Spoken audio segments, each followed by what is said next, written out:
Jumping or leaping is a form of locomotion or movement in which an organism or non-living mechanical system propels itself through the air along a ballistic trajectory. Jumping can be distinguished from running, galloping, and other gaits where the entire body is temporarily airborne by the relatively long duration of the aerial phase and high angle of initial launch. Some animals, such as the kangaroo, employ jumping as their primary form of locomotion, while others, such as frogs, use it only as a means to escape predators. Jumping is also a key feature of various activities and sports, including the long jump, high jump, and show jumping. Physics of jumping. All jumping involves the application of force against a substrate, which in turn generates a reactive force that propels the jumper away from the substrate. Any solid or liquid capable of producing an opposing force can serve as a substrate, including ground or water. Examples of the latter include dolphins performing traveling jumps, and Indian skitter frogs executing standing jumps from water. Jumping organisms are rarely subject to significant aerodynamic forces and, as a result, their jumps are governed by the basic physical laws of ballistic trajectories.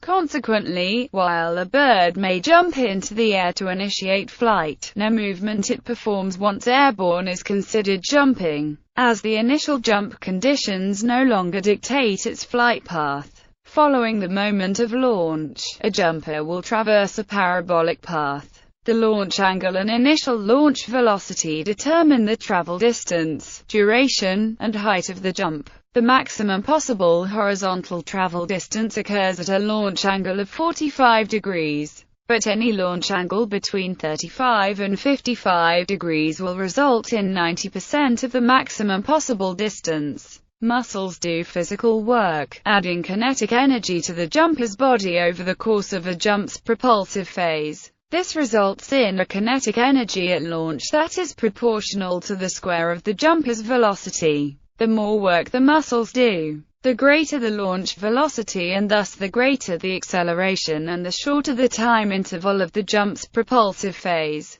Mechanical power and the distance over which that power is applied are the key determinants of jump distance and height. As a result, many jumping animals have long legs and muscles that are optimized for maximal power according to the force-velocity relationship of muscles. The maximum power output of muscles is limited, however. Such elastic elements can release energy at a much higher rate than equivalent muscle mass, thus increasing launch energy to levels beyond what muscle alone is capable of. A jumper may be either stationary or moving when initiating a jump. In a jump from stationary, all of the work required to accelerate the body through launch is done in a single movement. In a moving jump or running jump, the jumper introduces additional vertical velocity at launch while conserving as much horizontal momentum as possible. Unlike stationary jumps, in which the jumper's kinetic energy at launch is solely due to the jump movement, moving jumps have a higher energy that results from the inclusion of the horizontal velocity preceding the jump.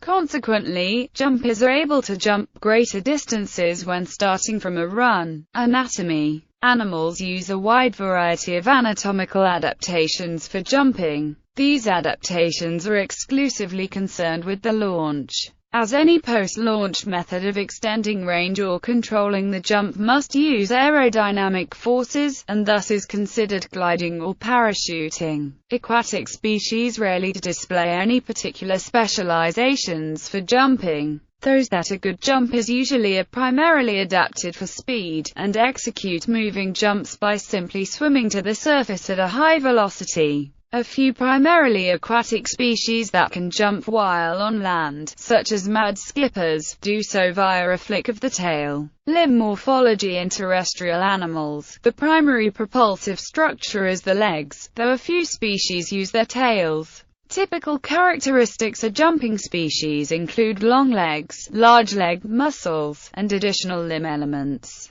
Long legs increase the time and distance over which a jumping animal can push against the substrate, thus allowing more power and faster, farther jumps. Large leg muscles can generate greater force, resulting in improved jumping performance. In addition to elongated leg elements, many jumping animals have modified foot and ankle bones that are elongated and possess additional joints, effectively aiding more segments to the limb and even more length. Frogs are an excellent example of all three trends. Frog legs can be nearly twice the body length. Leg muscles may account for up to 20% of body weight, and they have not only lengthened the foot, shin and thigh, but extended the ankle bones into another limb joint and similarly extended the hip bones and gained mobility at the sacrum for a second, extra, joint. As a result, frogs are the undisputed champion jumpers of vertebrates, leaping over 50 body lengths, a distance of more than 8 feet. Power amplification through stored energy. Grasshoppers are known to use elastic energy storage to increase jumping distance. As noted above, power output is a principal determinant of jump distance, but physiological constraints limit muscle power to approximately 375 watts per kilogram of muscle. To overcome this limitation, grasshoppers anchor their legs via an internal catch mechanism, while their muscles stretch an elastic apodeme. When the catch is released, the apodeme rapidly releases its energy. Because the apodeme releases energy more quickly than muscle, its power output exceeds that of the muscle that produced the energy. This is analogous to a human throwing an arrow by hand versus using a bow. The use of elastic storage allows the muscles to operate closer to isometric on the force-velocity curve. This enables the muscles to do work over a longer time and thus produce more energy than they otherwise could, while the elastic element releases that work faster than the muscles can. The use of elastic energy storage has been found in jumping mammals as well as in frogs,